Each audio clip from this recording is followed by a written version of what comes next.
कविता जी ने उन सबको घूमने जाने की सहर्ष परमिशन दे दी थी। चलो इसी बहाने सोनम का दिमाग तो बटेगा कल की बातों से। कविता जी ने मन ही मन ये सोचा। अवनी भी तब तक मयंक से बात करके अपने साथ सोनम को बाहर ले जाने की परमिशन ले चुकी थी। मयंक और अवनी का भी यही सोचना था कि इसी बहाने सोनम का दिमाग कल की घटना से आगे तो बढ़ पाएगा। लड़कियां बाहर घूमने की तैयारियां कर चुकी थी और रेडी होने के लिए अपने अपने रूम्स में जा चुकी थी। इधर लड़के भी बाहर गार्डन की हरी हरी घास में बैठकर बतियाने में लगे हुए थे। तभी दादी का भेजा हुआ दूत उस तरफ आया और खड़े हुए गौर से उन लड़कों की तरफ ध्यान से देखने लगा। ओए छोटू, इधर क्या देख रहा है ऐसे, और वो भी जेम्स बॉन्ड स्टाइल में है। सौरभ ने उस लड़के को यूं घूरते हुए पाकर पूछ लिया। पहली बात तो हमसे कायदे में बात कर ले, और दूसरी बात वो लड़का जो अब तक सीधा साधा मासूम सा लग रहा था एकदम से सच में जेम्स बॉन्ड स्टाइल में आ गया था।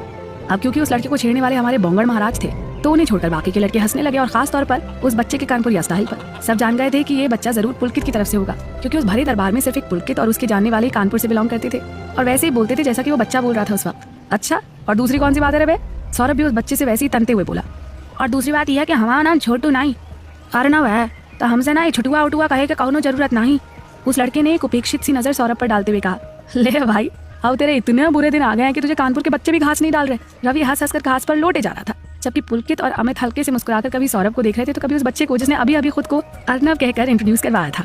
पर हमारे बोंगड़ महाराज को अब भी चैन कहाँ था, उलझ पड़े उस बच्चे से। हाँ तो मिस्टर अर्नव, तुम यहाँ क्या कर रहे हो? देख नहीं रहे हो कि यहाँ पर तुमसे बड़ी उम्र के लोग बैठे हुए हैं? जाओ जाकर अपनी उम्र के बच्चों के साथ खेलो। सौरभ को लगा था कि अब अर्नव उससे सॉरी बोलेगा और नजरें झुकाए वहां से चला जाएगा, पर वो शायद भूल गया था कि कनपुरिया ही होते हैं, चाहे बड़े हो या बच्चे। एकदम है रंगबाज। ऐसा है, तुम यार हमारा चोला ना खाओ ज्यादा, और अपनी ज्ञान की टोकरी ना कहीं और लाके जाओ, हमारे ऊपर ना पहलो। वो कहा कि हमको ई की कोनो जरूरत नहीं, वो तो हम यहाँ इसलिए आए थे कि वो जो बड़की दादी हुआ बैठी रही न, वो यहाँ तुम लोगों में से किसी नीली शर्ट वाले लौंडे को बुला रही हो। अर्नव अपनी चिन पर उंगली रखकर उन सबकी तरफ ध्यान से देखते हुए बोला। अबे तेरी तो लौंडा बोलता है बित्ते भर का छोकरा। रवि ने हैरानी से पुलकित की तरफ देखते हुए कहा। पुलकित ने कहा कि हाँ बे, हमारे कानपुर में रंगबाजी में लड़कों को लौंडा ही बोला जाता है प्यार से। साला ये कौन सा प्यार है? गाली देकर भी कोई प्यार होता है क्या? रवि ने मुंह से कोड़कर कहा। ले आओ, दुनिया भर की पंचायत छान रहे हो और खुद ही नीली शर्ट पहने बैठे हो। मान गा भैया तुमको, एकदम सिंगल पीस हो खुद में। अर्नव एक बार फिर से सौरभ को धोबी पछाड़ देते हुए बोला। क्या कहे जा रहे हो तुम? भला मुझे दादी क्यों बुलाएंगी? सौरभ ने अपनी पहनी हुई शर्ट को हद दर्जे तक घूरते हुए देखा और फिर मन ही मन सोचने लगा कि आखिर क्यों आज मैंने ब्लू शर्ट पहनी है। अब देख भी ले जाकर डुग्गू की फेवरेट दादी तुझे क्यों बुला रही है? पुलकित ने शरारत से कहा। डुग्गू ने चिढ़कर कहा कि ओए कमीने जीजे, तुझसे किसने कहा कि मेरी दादी फेवरेट है? पुलकित ने कमीनेपन की हंसी हंसते हुए कहा कि अच्छा चल ठीक है, फिर तू ना दादी का फेवरेट है ना दादी तेरी फेवरेट है। अबे ओए सालो नालायकों, ये आपस में उलझना छोड़कर मेरे लिए दुआएं करो सब। पता नहीं क्यों मुझे ऐसी फीलिंग आ रही है कि आज मुझे बलि का बकरा बनाने के लिए दादी बुला रही है। सौरभ ने एक नजर थोड़ी दूर पर बैठी हुई दादी की तरफ देखते हुए कहा, जो उसी ओर यानी सौरभ को ही देख रही थी। रिलैक्स बोंगड़, इतना स्कैर्ड क्यों फील कर रहा है तू? दादी तो है वो। रवि ने उसकी पीठ पर हाथ मारते हुए कहा। जब दादी का दूध ही इतना खतरनाक है तो फिर दादी के मंसूबे तो उनके राम ही जाने। पुलकित ने जानबूझकर डरते हुए सौरभ की तरफ देखकर कहा। ले ले बाबा, तू भी मज्जल ले ले। कोई नहीं बेटा। सौरभ अपनी जगह से उठते हुए पुलकित को घूर रहा था, जबकि पुलकित ने शरारत से मुस्कुराते हुए रवि और अमित को हाई फाइव दिया था। सौरभ दादी की तरफ धीरे धीरे कदम बढ़ाते हुए सोच रहा था कि यार आज तो मैंने अंग्रेजी में भी कुछ खिटपिट नहीं किया, फिर दादी ने स्पेशली मुझे क्यों बुलाया? बैठ जा छोरे अट्ठे, मारे नु धारे से घनी जरूरी बात करनी से। दादी ने सौरभ को अपने पास वाली चेयर पर बैठने का इशारा करते हुए कहा। जी दादी। सौरभ ने हकलाते हुए कहा और वहाँ पास में पड़ी हुई चेयर पर बैठ गया। अरे छोरे, मारे को यो बता कि था इतना घबरा का रियाज से माँ धारे न कोई भूत भूत को नहीं दिखूं सा? दादी ने सौरभ को घबराते हुए देखकर पूछ लिया। ऐसी कोई बात नहीं दादी जी, बस थोड़ी ठंड लग रही थी। सौरभ की जुबान में सच में ठंड लग गई थी, जो अटक अटक के बोल रहा था। रे छोरे, था तो कतई कमाल करे सा, थारे को इतनी चौखी धूप में भी ठंड लग रही सा, तो फिर था तो अपने साथ एक रजाई लेके चला कर। ये भी पता नहीं कि कब थारे नु ठंड के साथ साथ पाला भी लगने लग जावे। दादी ने सौरभ की तरफ हवा में ही फायर कर दिया था, पर बेचारे कैप्टन साहब घायल होकर गिर पड़े थे अपनी जगह से। छोरे माँ थारी मदद चाहूँ सु, मारे घने जरूरी पर थोड़े से टेढ़े काम वास्ते। दादी ने इधर उधर देखते हुए धीरे से सौरभ के कान में कहा। मदद? कैसी मदद और किस टेढ़े काम की बात कर रही हैं आप दादी? मैं बिल्कुल शरीफ बच्चा हूँ। लगता है आपको किसी ने गलत बोल दिया मेरे बारे में। सौरभ की शक्ल पर 12 बज रहे थे। सर मारा का घनी तरीके से पता सा कि था कितना शरीफ सा। या थारी गोवा ट्रिप वाली बात वहाँ घनी तरीके से जानू सू की थाने के कांड कियो था वापस में। दादी ने एक आंख दबाकर सौरभ की तरफ देखा। दादी वो तो मैं बस अपने जूनियर्स की मदद कर रहा था, बाकी मैं इन सब लफड़ों से दूर रहने वाला बच्चा हूँ दादी। सौरभ अपनी जगह से गिरते गिरते बचा था फिर से। हाँ, मैं घनी चौकी तरीके से मालूम सा है कि चंडीगढ़ के हर गली मोहल्ले में सब छोरे थारी शराफत की कसम खावे से, और वहाँ के हर नुक्कड़ चौराहे पर थारी शराफत के बड़े होर्डिंग लगे से।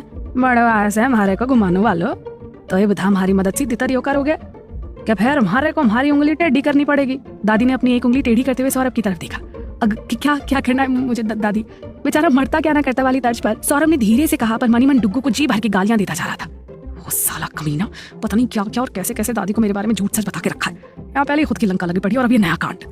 सौरभ ने कुछ ही दूरी पर घास में बैठे हुए अमित की ओर देखते हुए मनी मन सोचा, जो पुलकित और रवि से बातें करने में बिजी था। गणी ध्यान से सुन हमारी बात।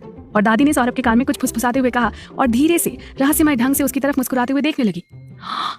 आप सच में ये सब करना चाहती हैं दादी? पर सौरभ को अभी विश्वास नहीं हो रहा था कि दादी जैसी बंदी भी ऐसा कुछ करने की सोच रही है, और वो भी उम्र के इस पड़ाव पर। ना छोरे माँ तो ये चाहूँ की माँ उन दोनों जनानियों नू तोप से उड़ा दूं, जिन दोनों ने भाई फूल से छोरे की आंखों में आंसू दिया ऐसे। पर क्या माँ ऐसा कर सकूं? माँ ऐसा कौन नहीं कर सकूं? तो फिर माँ थारे को जो बोल सू था बस उसी का इंतजाम कर, बाकी करा था तो वहां बना भी लूंगी और भला भी दूंगी। दादी ने एक दूसरे सोफे पर कविता और रागिनी जी से बात करने की कोशिश करते हुए सुधा और पूनम को गुस्से से देखते हुए कहा, ठीक है दादी आपका काम हो जाएगा। सौरभ अपनी जगह से उठकर खड़ा हो गया।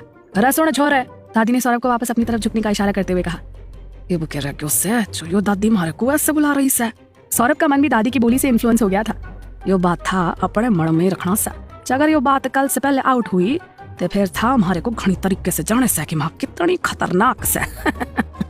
दादी ने अपनी छड़ी का एक सिरा सौरभ की तरफ पॉइंट करते हुए कहा। सौरभ ने जानबूझकर बत्ती सी निकालते हुए कहा कि कमाल करती है आप भी दादी, मैं भला अपनी बर्बादी का सामान खुद ही क्यों बांटूंगा।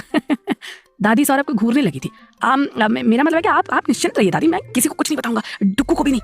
सौरभ ने अपने मुंह पर एक काल्पनिक जिप खींचते हुए कहा। ठीक है, दादी ने किसी पुराने खूसर जमींदार की तरह रौब से कहा और उठकर पूनम और सुधा की तरफ चल दी।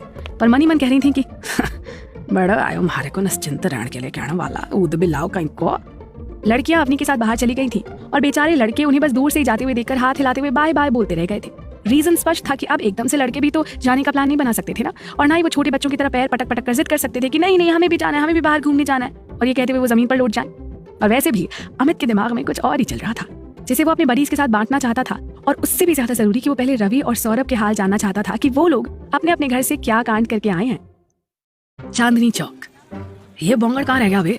अमित ने इधर उधर देखते हुए कहा। वो आ रहा है, शक्ल तो देख उसकी, लगता है दादी ने जमकर क्लास लगाई है इसकी। रवि ने हंसते हुए कहा। क्या हुआ सौरभ, सब ठीक तो है ना? दादी के पास जाने की हिम्मत तो अपने डेविल में भी नहीं है, और तुझे तो स्पेशली दादी ने बुलवाया था। तुझ पर बड़ा दिल आया हुआ दादी जी का, पुलकित ने उसके कंधों को दबाते हुए कहा। सच में यार, मतलब साला उम्र 8 साल और रंगबाजी में पूरे कनपुरिया चचा लग रहा था वो लड़का। रवि वहीं गार्डन में खेल रहे कुछ बच्चों में से उस बच्चे को देखते हुए कह रहा था जो अभी थोड़ी देर पहले सौरभ को बुलाने आया था। बच्चा छोटू कुछ मत कहो उसे, सुना नहीं था उसने अपना नाम क्या बताया था? अर्नव। हाँ अर्नव बताया था, पुलकित ने रवि को चेताते हुए कहा। हो गया तुम दोनों का या अभी भी कुछ और बाकी है? सौरभ ने मुंह से कोड़ते हुए कहा। अरे तू बता कि आज दादी ने हम में से तुझे ही क्यों बुलाया? अमित ने सौरभ के चेहरे को भांप लिया था कि कुछ तो गड़बड़ है, जो सौरभ अपने चेहरे पर जाहिर नहीं होने दे रहा। अरे छोड़ना यार, नॉट इम्पोर्टेंट, वो मेरा और दादी का आपस का है, हम दोनों देख लेंगे। सौरभ ने अमित से नजरें चुराते हुए कहा। Oh are you sure about that? Amit ने उसकी आंखों में घुसते हुए पूछा। हाँ Dugu, it's not that important. Saurabh ने अब खुद को संभाल लिया था। ओके देन टेल मी, घर में क्या कांड करके आया तू, और अब आगे क्या सोचा? अमित ने फौरन ही दूसरा पर बहुत जरूरी मुद्दा पकड़ लिया था। सौरभ अकबकाकर उसकी तरफ देख रहा था, जैसे कह रहा हो कि अबे साले तुझे डॉक्टर नहीं सीबीआई में होना चाहिए था। एक इन्वेस्टिगेशन खत्म हुई नहीं कि दूसरी चालू। अरे कभी ने सांस तो लेने दे। क्या ऐसे क्यों देख रहा है मुझे? तू जानता है ना कि मुझे सीधे टॉपिक पर आना पसंद है, तो फिर मैं इधर उधर की बातें नहीं करने वाला ना। Come on speak up. Amit ने एक पांव ऊपर चढ़ाते हुए कहा। साला दोस्ती के हाल में भी फुल एटीट्यूड एरोगेंसी में ले रहा है, सौरभ ने मनी मन सोचा। अरे यार वो डैड मेरी शादी कहीं और करवाना चाह रहे थे और मैं उन्हें मना करके चला आया। सौरभ ने एक बार अपने सभी दोस्तों की तरफ देखा और फिर नजरें झुकाते हुए बोल दिया। सौरभ की बात सुनकर रवि को भी खराब लग रहा था। उसके हिसाब से कुछ ऐसा ही तो उसके माँ बाप भी करना चाह रहे थे। वो तेरी, तू तो सच में बहुत बहादुर निकला बे, पुलकित ने मजाकिया लहजे में कहा। सौरभ के चेहरे पर एक फीकी सी स्माइल आ गई और वो बोला कि बात सिर्फ इतनी नहीं है। उनके हिसाब से महराज और वधावन आपस में बिजनेस राइवल्स हैं, और अंजलि उनकी बिजनेस राइवल सुजीत वधावन की बेटी है, और इस बेस पर वो मेरी शादी अंजलि के साथ कभी नहीं होने देंगे। सो सॉरी बड़ी, आई वाज जस्ट किडिंग यार। पुलकित को फौरन ही अपनी गलती का एहसास हो गया था। इट्स ओके डूड, तेरी कोई गलती नहीं है इसमें। पर अमित के चेहरे पर एक बार फिर से गुस्सा चमक रहा था। तू अपनी बता, तेरे मन में क्या चल रहा है? ये तो फर्स्ट टाइम है ना कि तूने अपने घर में किसी लड़की के बारे में बात की है, वरना आज तक तो कोई लड़की तेरी फोन डिटेल में 1 महीने से ज्यादा टाइम तक नहीं रह पाई है। घर की दहलीज पर पहुंचना तो बहुत बड़ी बात है, अमित ने सपाट लहजे में सौरभ से कहा, और उसके इतना कहते अभी तक की मस्ती मजाक वाला माहौल अचानक से गंभीर मुद्दे वाले माहौल में बदल गया। उधर लड़कियां चांदनी चौक की तंग गलियों में घूमते हुए वहां की फेवरेट स्ट्रीट शॉपिंग कर रही थी। उन सब ने वहां की मशहूर पराठे वाली गली में जाकर टेस्टी टेस्टी आलू के और गोभी के पराठे विद दही एंजॉय किए। आज की इस मस्ती में लड़कों के लिए कोई जगह नहीं थी। फिर वो लोग वहां से सीपी अंडरग्राउंड मार्केट निकल गए। उस एरिया की प्रिया को बहुत जबरदस्त जानकारी थी और उसने वहां चलने के लिए जोर दिया था। वहां की मार्केटिंग करनी और बार्गेनिंग ना करो, ऐसा तो हो ही नहीं सकता। दुकानदार 1 के 18 दाम बताते हैं, और फिर लड़कियों का वही पुराना घिसा पिटा डायलॉग कि भैया सही सही से लगाओ ना, हम हमेशा यहीं से लेकर जाते हैं। और हद तो तब हो जाती है जब दुकान वाला उन लड़कियों को आश्चर्य से घूरते हुए कहता है कि भगवान से डरो सुंदर बालिकाओं, इस दुकान का कल ही उद्घाटन हुआ है। अरे तो क्या हुआ भैया, हम तो आप ही की दुकान पर आए ना खरीदारी करने, इतनी सारी दुकानों को छोड़कर कुछ तो डिस्काउंट दो। लड़कियां एक बार फिर से बेचारे मासूम से दुकानदार पर अपना एहसान लाद देती है और बेचारा उन सारी बावली लड़कियों के बीच घिरा अकेली जान। दुकानदार उन सबको जल्दी टालने की गरज से उनके बताए हिसाब से डिस्काउंट देकर अपनी जान छुड़ाने में अपनी भलाई समझता है। तभी सोनम को वहाँ एक दुकान दिखती है जहाँ कुछ महीन कारीगरी का काम हो रहा होता है। शायद किसी की चेन पर, अंगूठी के ऊपर, चेन के पेंडेंट पर और भी कई दूसरी चीजों पर हाथ से छोटे छोटे अक्षरों को चावल की मदद से उकेरने का काम किया जाता था। सोनम ने वहीं दुकान से कुछ खरीदा और उस पर दुकानदार को छोटे छोटे चावलों से कुछ लिखने को बोल दिया। दुकानदार ने आधे घंटे बाद आने के लिए बोल दिया था। सोनम अंजलि का हाथ पकड़े खुशी खुशी वहां से बाहर आकर बाकियों के साथ शामिल हो गई थी, पर अंजलि का मूड थोड़ा सा उखड़ गया था। वो सब वहीं सीपी मार्केट के बाहर लगे हुए एक ओपन रेस्टोरेंट में आकर बैठ गई और खाने के लिए कुछ हल्का फुल्का ऑर्डर करने लग गई। पर इन सबसे अलग अंजलि की नजरें सामने सड़क पर आ जा रही गाड़ियों के ऊपर थी। उसके चेहरे पर एक अलग ही उदासी छाई हुई थी। क्या हुआ आलू, तुम इतनी खामोश क्यों बैठी हुई हो? सोनम ने उसके चेहरे को अपनी तरफ मोड़ते हुए कहा। नहीं तो मैं कहाँ उदास हूँ, मैं तो बस यूं ही। अंजलि ने सोनम के सामने झूठ बोलने की कोशिश की पर नहीं बोल पाई। सोनम के साथ साथ बाकी सब लड़कियां भी अब उसे ही देख रही थी और एक साथ इतने सारे लोगों को झूठ बोलना संभव नहीं था उसके लिए।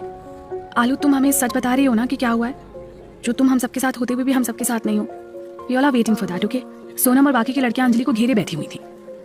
वो सौरभ के डैड हमारी शादी के लिए नहीं माने, और सिर्फ डैड ही क्यों, उनकी फैमिली में से कोई भी हमारी शादी के फेवर में नहीं है। अंजलि की उदासी उसकी आंखों में झलक रही थी। पर क्यों आलू, क्या कमी है तुम में या फिर तुम्हारी फैमिली बैकग्राउंड में?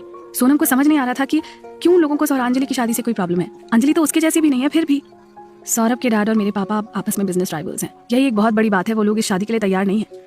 उन लोगों ने तो सौरभ की जबरदस्ती एंगेजमेंट करने की भी कोशिश की, और वो तो भला उस लड़की का जो उसे ये रिश्ता मंजूर नहीं था, वरना मैं तो आज। इतना कहते कहते अंजलि रोने लगी। यार, मेरे साथ भी कुछ ऐसा ही है। इस बार चुप बैठी हुई रश्मि भी बोल पड़ी। जैसे मेरी फैमिली को रवि की फैमिली से कोई प्रॉब्लम नहीं है, पर प्रॉब्लम रवि की फैमिली को है। रश्मि ने भी उदास होकर कहा, पर क्यों? हमें तो समझ नहीं आ रहा है कि इनकार करने की वजह है क्या? तुम दोनों की तो हमारी जैसी कोई फैमिली प्रॉब्लम भी नहीं है। सोनम को डबल हैरानी हो रही थी ये सब जानकर। रवि की फैमिली को और खासतौर पर उसकी माँ को मेरे बंगाल कनेक्शन से प्रॉब्लम है। रश्मि ने एक ठंडी आंख भरते हुए कहा। व्हाट? क्या वाहियात वजह इनकार करने की? प्रिया ने अचानक ही बोल दिया और सब उसे घूरने लगे। Oh sorry, I don't mean that, don't misunderstand. पर बस मुझे कुछ ठीक नहीं लगा कि ये भी कोई वजह होती है इनकार करने की।